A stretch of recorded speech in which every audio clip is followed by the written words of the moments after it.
Part 2. Questions 9 to 20. In this part, you will hear 3 conversations. The conversations will not be repeated. There are 4 questions for each conversation. For each question, choose the right answer. A, B, C or D. We are ready to start. First, you have some time to look at questions 9 to 12.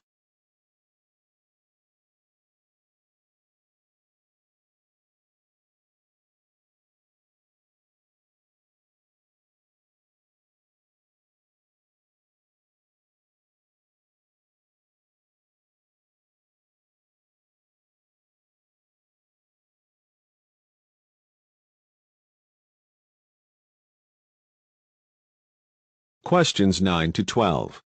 First, you have some time to look at questions 9 to 12. Tonight, I'm delighted to welcome the writer Peter Taylor. Good evening. Peter, your books are all set in different countries, aren't they? Yes, well, I was born in South Africa and I still live there.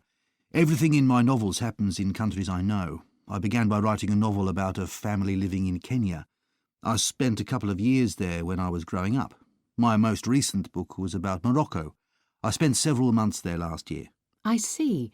So when did you first visit England? My grandfather was English. He died when I was a baby and my father always wanted to take me to his hometown. So when I was 15, we flew to England. We stayed with some cousins I'd never met before, and then we went sightseeing. The next time we went to Europe, we visited an aunt and uncle in France. So where do you live exactly? For about 9 months of the year, I live on my farm, which is about 50 kilometres from the city of Cape Town. The rest of the time I'm travelling, which I do enjoy, or relaxing at our holiday house on the beach, which is great. Your books are all adventure stories, Peter.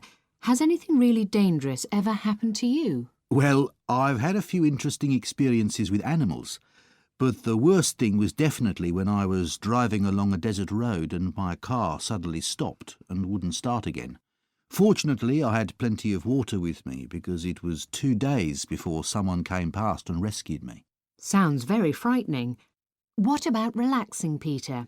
What do you do apart from writing all day? Well, I actually find it hard to relax, so you'll rarely find me sitting down looking at films on TV or something. I'm pretty sociable and I know lots of people, so I usually arrange to do something with them. One of them's a photographer, and he's tried to get me interested too. It's not really for me, though. Great. And what about the future? Do you have any special plans? Well, I'm lucky to have had such an interesting life.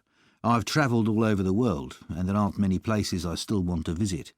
My main aim is, in fact, to write the history of my local area. I've decided to stop writing novels because I want to do something different. Good luck with that. Thanks very much, Peter.